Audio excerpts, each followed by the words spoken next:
The best way to get to know it is by train.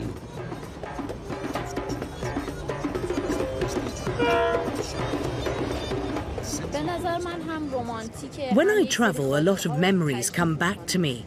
I look at everything. It's very romantic. I enjoy it a lot. I'm not in a hurry.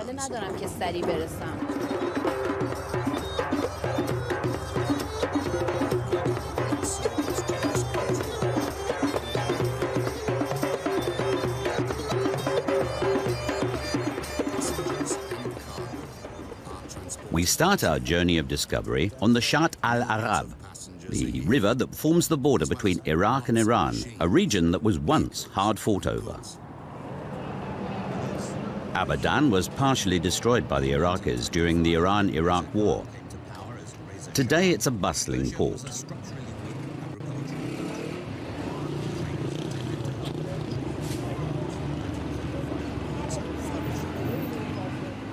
The station's located in the nearby city of Khorramshahr. Our train stands alone at the platform, and we are feeling a little wary and exposed. In the name of God, dear friends, welcome. This is a typical train in Iran. You can see how diligently our employees are cleaning it. They have to be quick, so they're done before the departure. Supposedly German virtues far away from home may be a leftover from when the railway was first built. Some sections were constructed by German companies. Today, Iran is one of the few countries in which the railway is undergoing a renaissance. Assigned seating makes the trip stress-free and comfortable.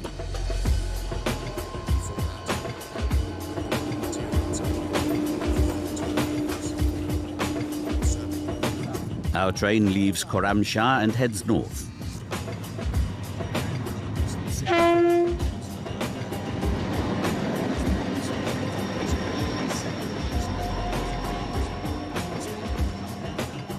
Not far from the Persian Gulf, we take the Trans-Iranian Railway on a 1,400-kilometer journey to the Caspian Sea.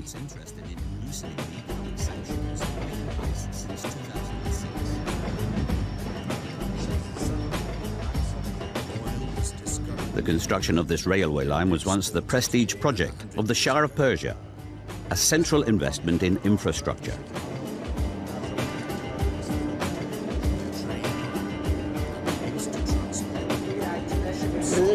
Reza Shah cared a lot about Iran's economic development.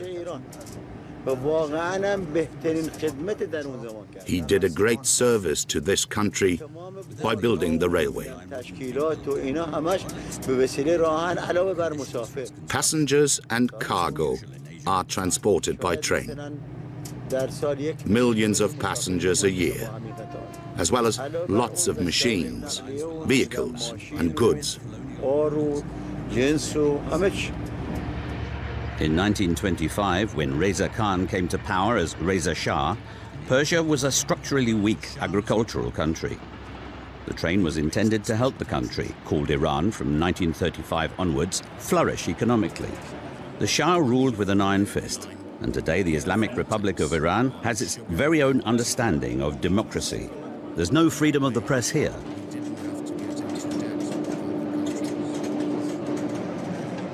The railway owes its existence to the country's natural resources. It was built to transport oil. Passenger transport was unimportant at first. I always take the train when I travel. The train is a good mode of transport. You can rest well, and it's safe. It's a varied journey. I'm retired now. Before that, I worked with a raw materials company for 30 years, serving my country. We're in one of the most significant regions for global energy. Iran has the world's fourth largest oil and second largest natural gas reserves. The state-owned companies don't publish exactly how much they extract every year. The country is highly dependent on income from raw materials, however. As a result, it's interested in loosening the economic sanctions that have been in place since 2006. Oil was discovered in Iran and exported more than 100 years ago. The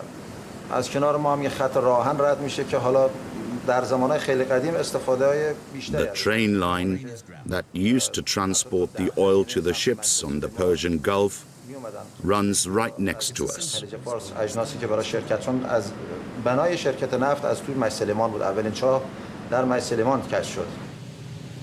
Without the oil, the railway line wouldn't have been built. Oil exports created the economic conditions for its construction. That was unusual in Asia at the time.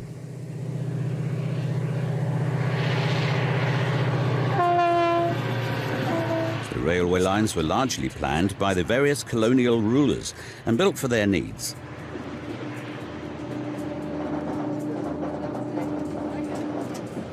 In independent Iran, however, the Shah was in charge.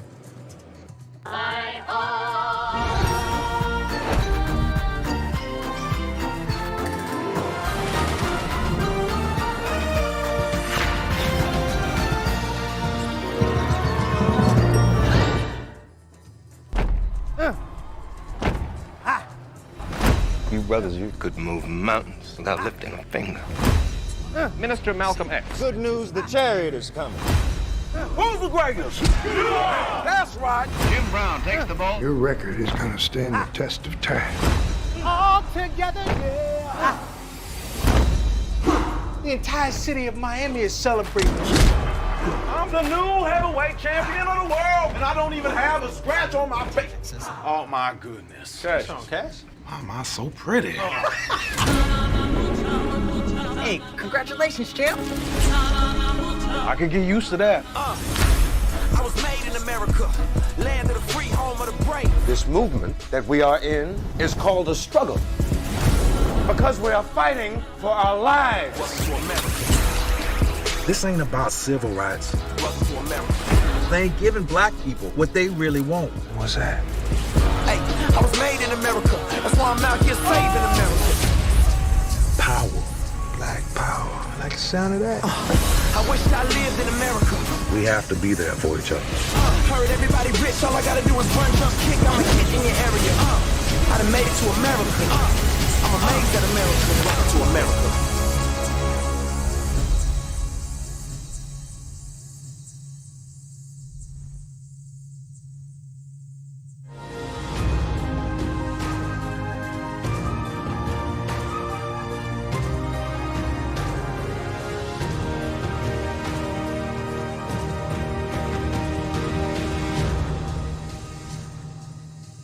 He even raised special taxes. The money for the railway line came from a tax on sugar and tea. That way, we didn't have to get into debt with other countries. The construction of the Trans-Iranian Railway took a good 11 years. 230 tunnels and 4,100 bridges were needed for the difficult terrain. It was worth it. The costs of transporting oil were reduced by 80%. It used to take weeks to transport the oil. Now it could be done in a matter of days.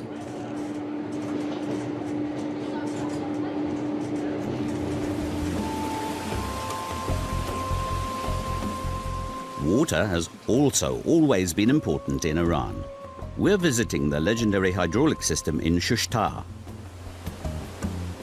It's a UNESCO World Heritage Site. The water from the Gaga River was channeled to power water mills.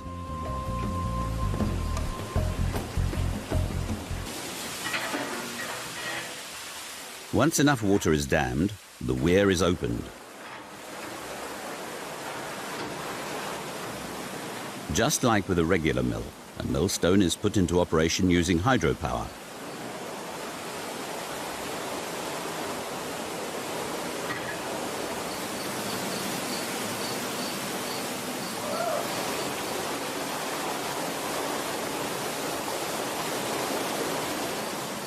The grain is ground.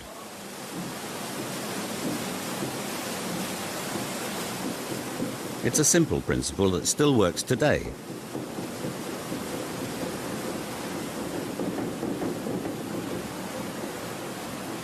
This workplace is also pleasantly cool, even when it's 48 degrees outside.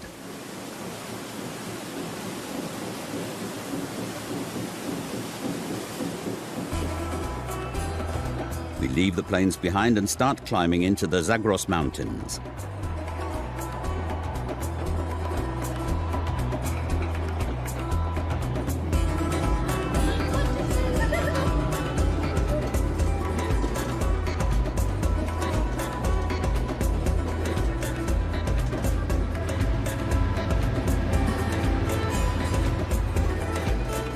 The Trans-Iranian Railway runs through the Deyz River Valley for 70 kilometers.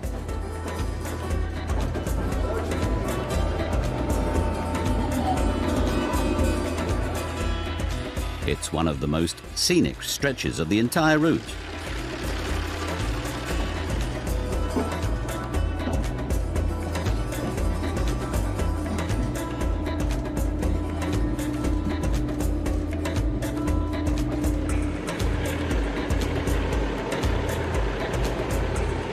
The railway has made this remote region accessible.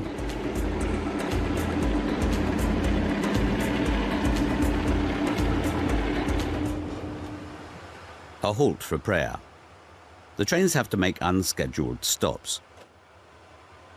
Islam is the official religion in Iran. The faithful have around 20 minutes to pray.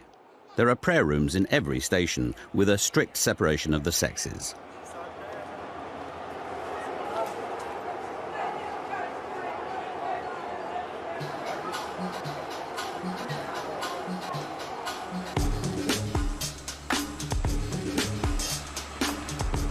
We continue our journey in this vehicle, a trolley. We've been invited to join a maintenance team on its daily inspection trip.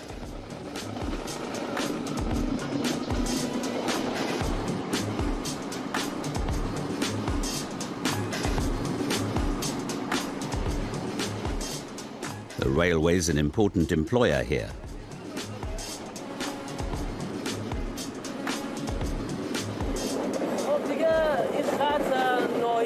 The routes here in Lorestan has a special appeal. I've been working on this line for 18 years. It's really good work. I'm interested in what I do. I love my work and do it as best I can.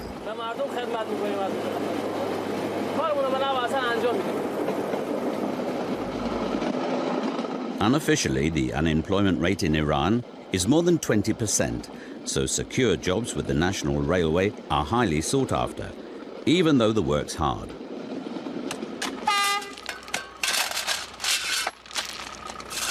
The track bed is always moving because of the heavy trains. In addition, two continental tectonic plates meet in the Zagros Mountains, and they also cause the ground to move. The boss quickly checks that everything is as it should be.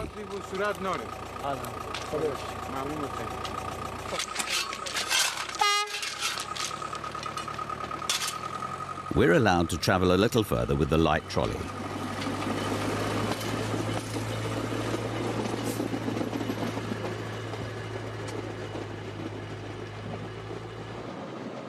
After a short journey, we're in Bishe, a very popular place.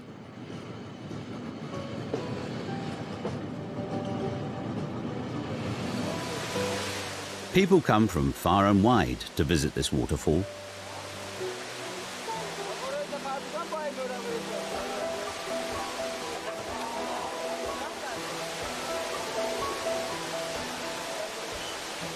At 70 meters, it's an exciting natural spectacle.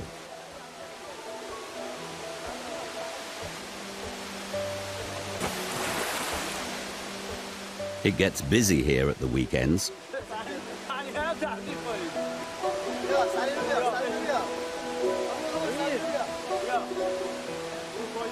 People even come here from distant Tehran to chill out and smoke a hookah. When we're visiting, we only see men.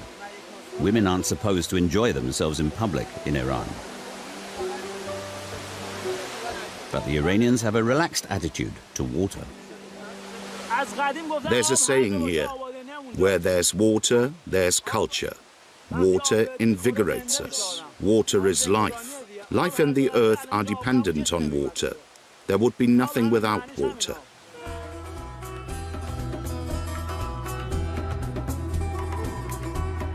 We reach what's quite literally a high point of our journey, the highest point on the Iranian railway network.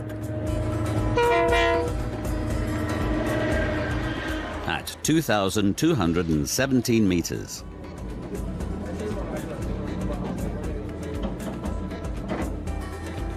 This high point in the Zagros Mountains is here, between Dorud and Arak.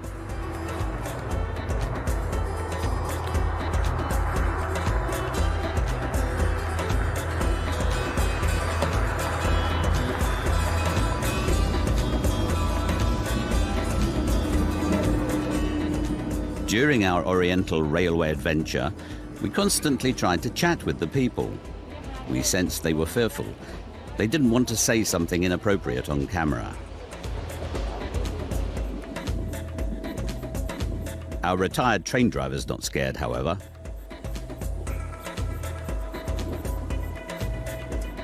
One day I traveled from Haftepe to Shush. The station chief told me that a woman was very advanced in her pregnancy and was in labor. He told me she had to get to Andimeshk. The traffic controller said he wouldn't do it. I took her on the train. When we arrived at the freight station, she gave birth to a healthy baby.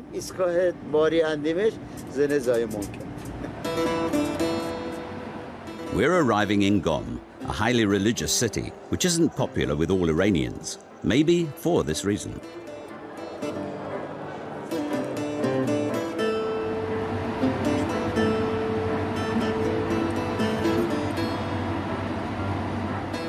Its inhabitants are considered by many to be fanatical Shiites. There are lots of religious schools in Qom. The Ayatollah Khomeini lived here until he was exiled in 1964. After his return too, he spent most of his time in Qom.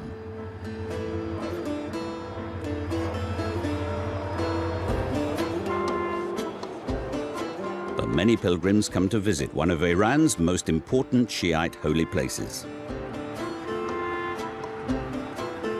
The Fatima Masumeh Shrine. But adherence to Islam as the state religion is crumbling among the population. People feel confined. They feel the state and religion are interfering too much in their lives. The totalitarian claim to power no longer fits with a modern society.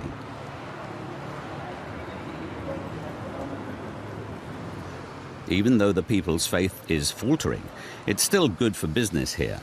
Many pilgrims come to Qom for Friday prayers in particular, and these pilgrims are hungry for sohan. Qom's said to have the best sohan. It's made of wheat germ, flour and sugar, and sometimes cardamom, saffron, oil or butter.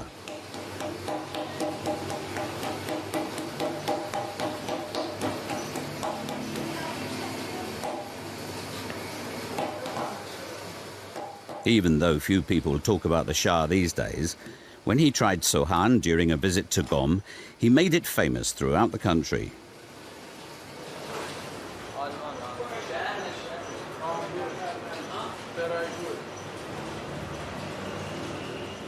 We asked Sayad for his secret recipe, but he would only tell us a little bit. You should start work in the name of God, and then it always goes well. We do it the way the scholars taught us. We stick to that, and our success vindicates us. Mohammedia, the new railway station in Qom, is like a no-man's land way outside the city. Nobody lives here, but it connects to the high-speed rail line to Tehran.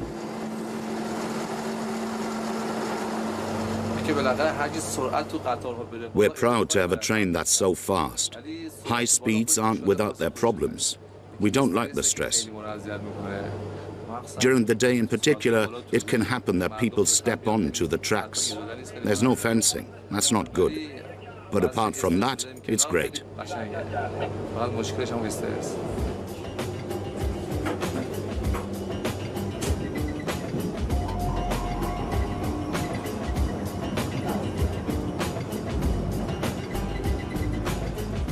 On the last 135 kilometers to Tehran.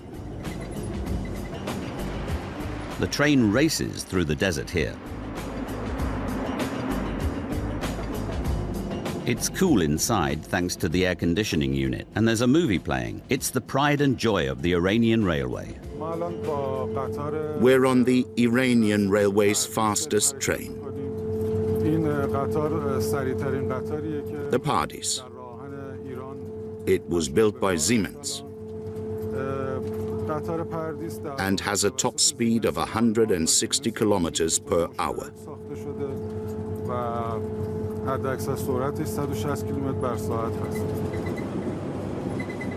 To Pardis, paradise, at 160 kilometers per hour. There are no problems with the air conditioning in this train, even with a blistering 50 degrees outside.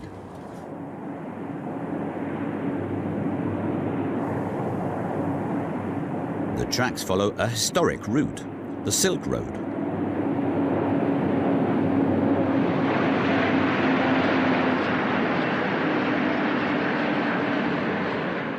This caravanserai is evidence of that. In the name of the God, the most merciful, we're at the Kai Muhammad Abad Caravanserai. This is one of the most important historic sites in Iran and is very well known. When people still traveled with horses and camels, they would spend the night in such a caravanserai.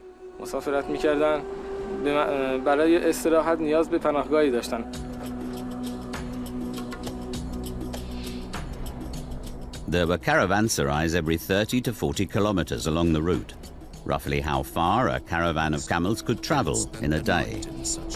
The central courtyard is a characteristic feature. This is where the horses and camels were looked after. It was a welcoming place where travelers could relax and bathe and refuel for the next leg through the desert.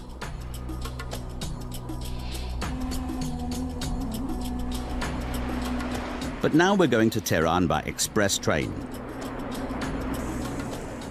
Travelers don't need caravanserais anymore. Now they can be gently rocked to sleep.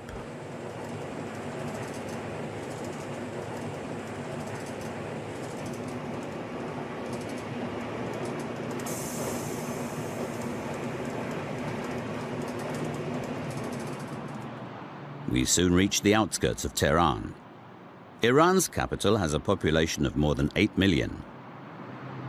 In the mid-1920s, when Reza Shah came to power, the city had just 250,000 residents. He fueled the modernization of the city, thereby attracting more and more people.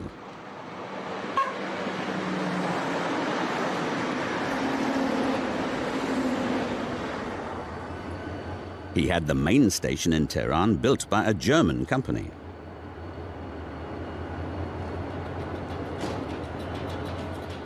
It's currently being refurbished. We've covered around 900 kilometers since the start of our journey. It's time for a break.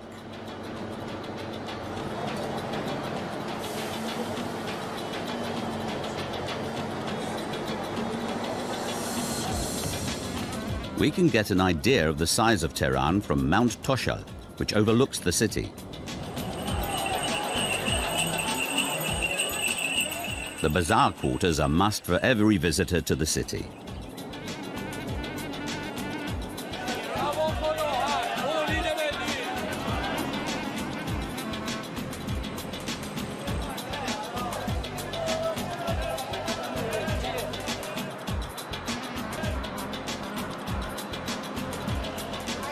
We dive into one of the biggest bazaars in the world. Al is 10 kilometers long, 30,000 shops and 100,000 jobs. The bazaris, the shop owners, are powerful. In 1979, they were among the supporters of the Islamic Revolution, fearing the Shah's pro-Western economic policies.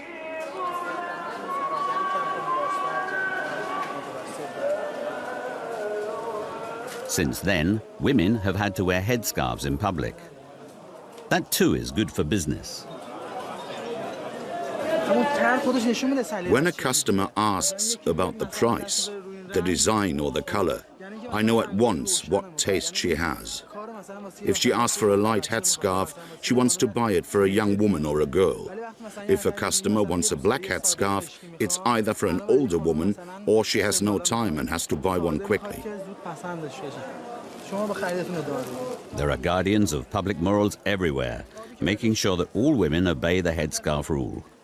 That applies to female tourists too.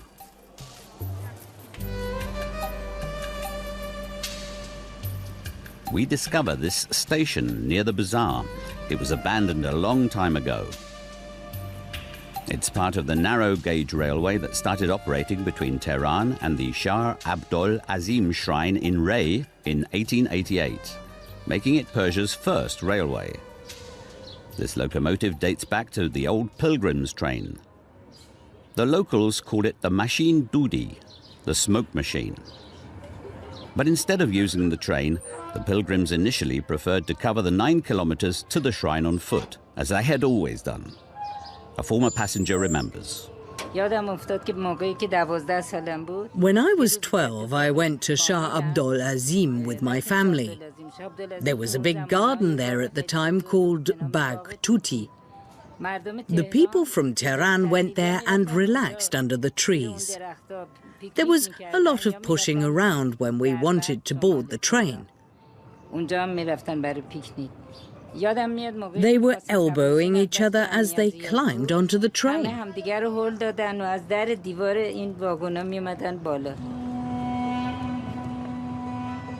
This place of pilgrimage is located on what was once an important intersection on the Silk Road.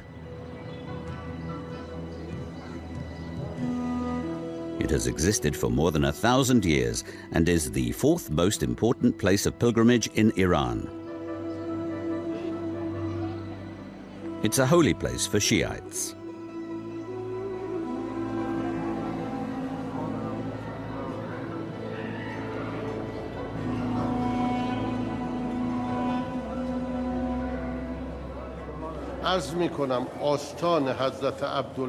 The Hazrati Abdul Azim pilgrimage site is one of the most sacred places in Iran.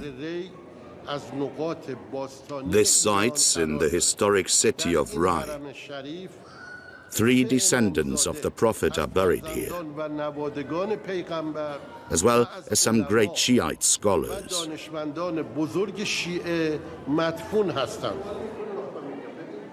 Unfortunately, non-Muslim cameras aren't allowed to take a closer look at the shrine.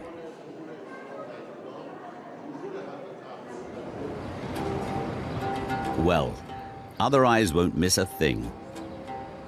Not even the smallest grain of dust on this larger-than-life Quran at Tehran station.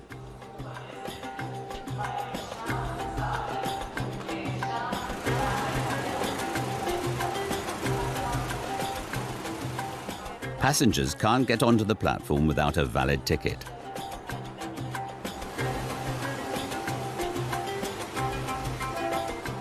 The platforms are opened shortly before the train departs.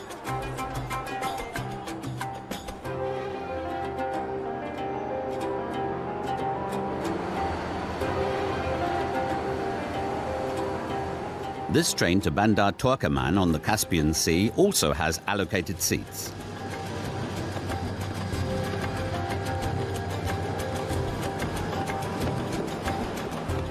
We're going to cover 460 kilometers on our second leg.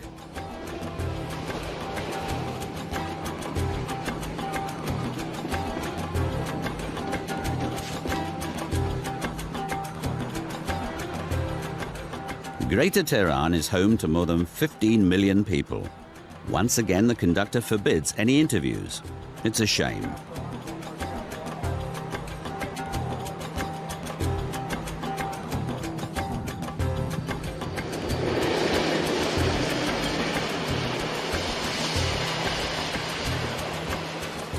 We try our luck at the rug washing.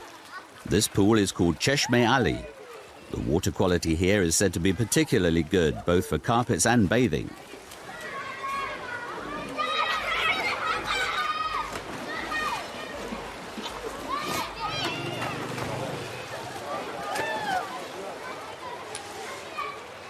The men handled the hand-knotted rugs with something like veneration.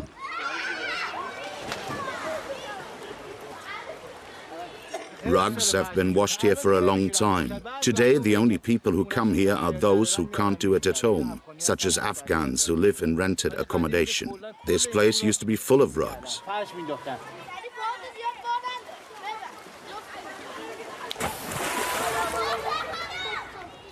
These days, most rugs are dry cleaned.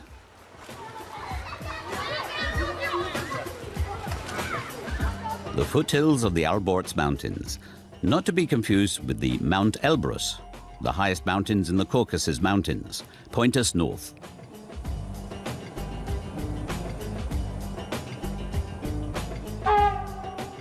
Our journey is currently taking us through the fertile valley in Zarin Dasht, a remote region that can almost only be reached by train.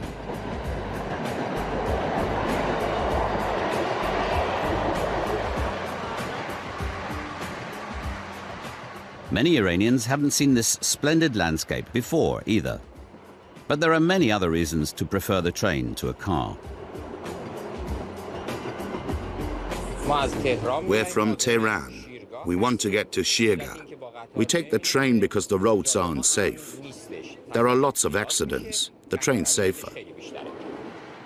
The train continues to climb almost imperceptibly.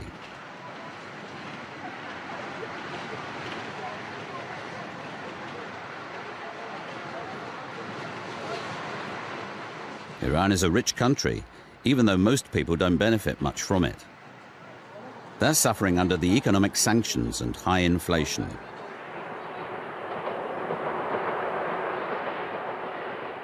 Taking the train isn't always about nostalgia. Iran's north is also rich in natural resources.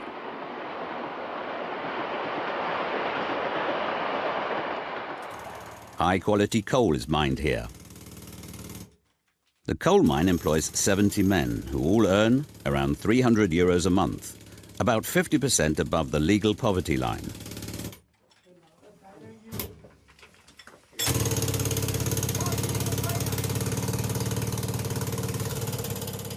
It's not a lot if you consider the strategic significance this mine once had.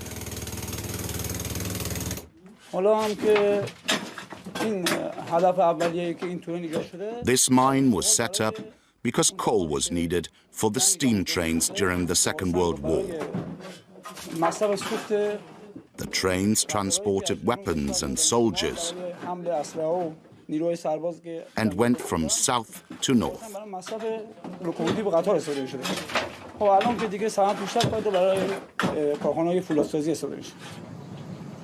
These days, the coal is used for non-military purposes, such as iron smelting or just heating people's homes.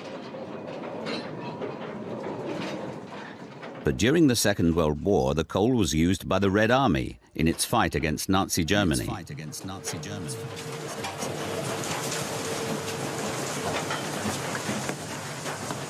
In 1941, Russian and British troops invaded Iran.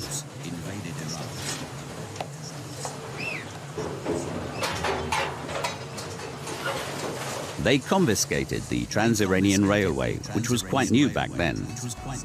From then on, it was used as a transport corridor, the Persian Corridor. 646 boatloads of war equipment were moved by rail from the Persian Gulf to the Caspian Sea. That allowed the Red Army to launch a decisive offensive against Germany in 1944.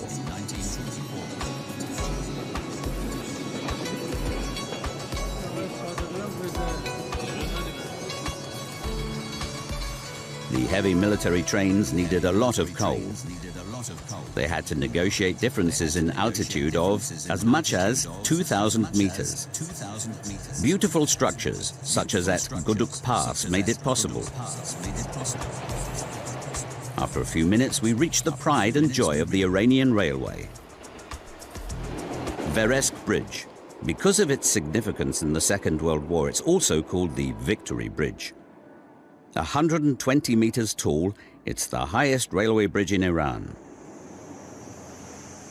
Walter Eigner, the Austrian engineer who built it, is buried in this small cemetery within sight of the bridge.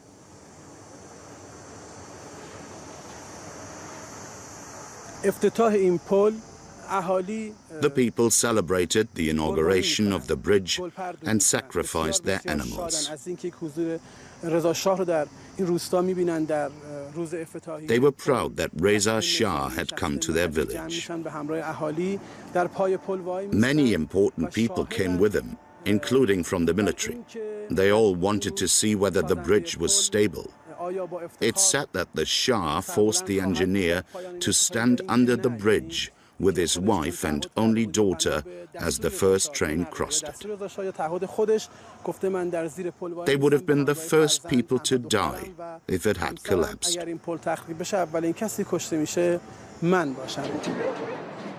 Trains still cross this bridge today. We continue our journey and reach the fertile Caspian coastline.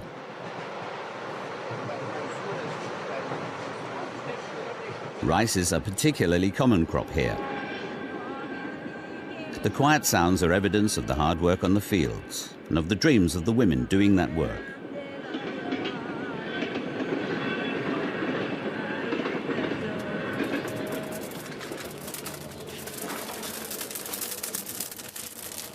Preparations for baking bread. We've been invited to dinner by the Kushin family. It's evening and everyone's looking forward to the meal.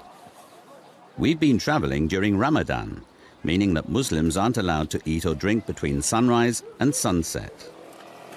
The only exceptions here are the old, the sick, children, and pregnant women. The hunger and anticipation are huge.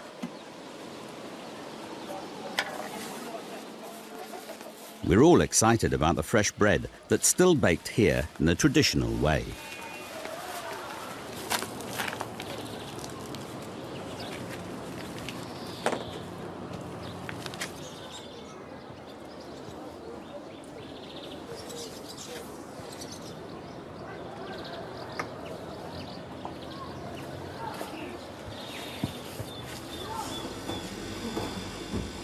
All the remaining preparations are made in the kitchen.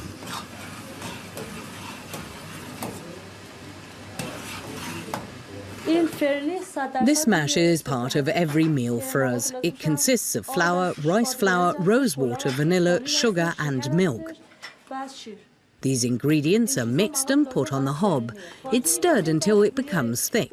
This mash is a staple of Iranian cuisine. We eat it to break the fast.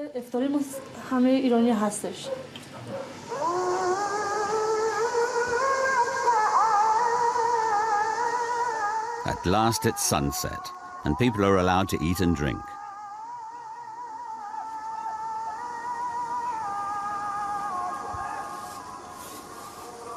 The family sit on the floor in the traditional manner.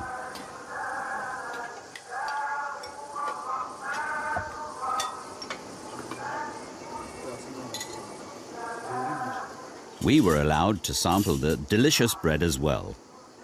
We would have liked to enjoy the hospitality of the Kushin family for longer, but we had to move on.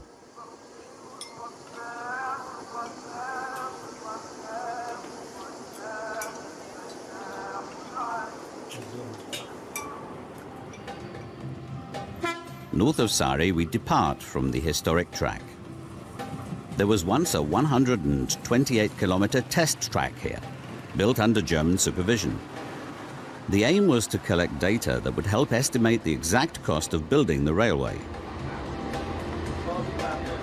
By the way, travelers, and that includes train passengers, don't have to fast during Ramadan.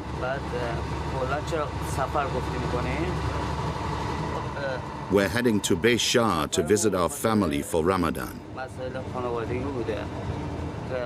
We like taking the train. We always use it.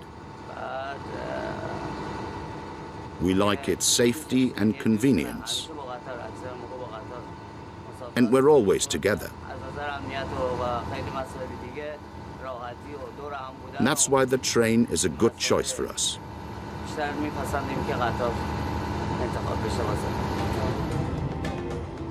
This section of the journey seems to be a good one for sleeping.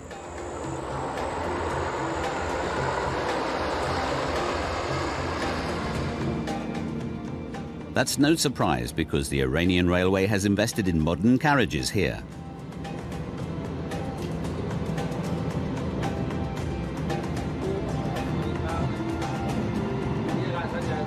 It's good for the train staff too.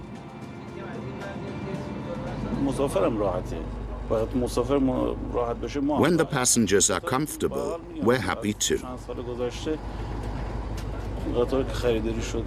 Since we bought these air-conditioned trains from Hyundai 5 years ago, we and the passengers don't have problems anymore.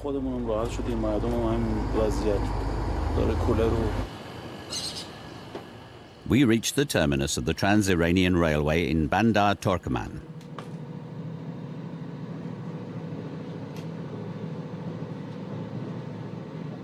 This small port is unspectacular. It was once an important Russian supply hub.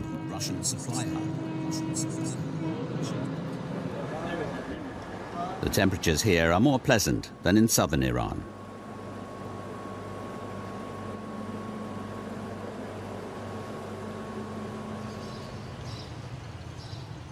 A short walk along the old track takes us to the Caspian Sea.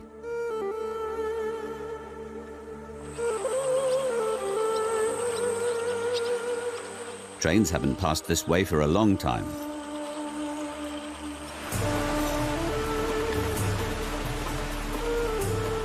The Caspian Sea is the world's largest enclosed inland body of water. Hossein takes us on his boat and shows us the island of Mian Kaleh, which is a protected nature reserve.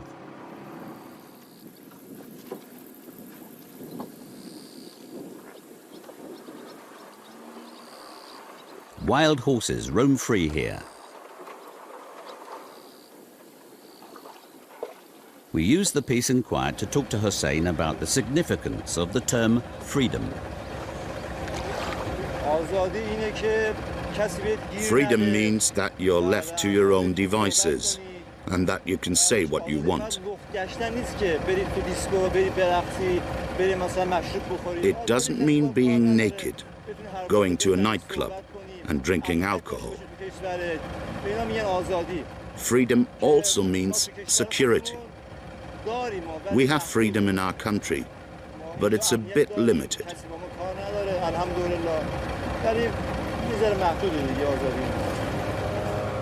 But the country and its society are changing, offering hope that Iranians will be able to live in real freedom one day.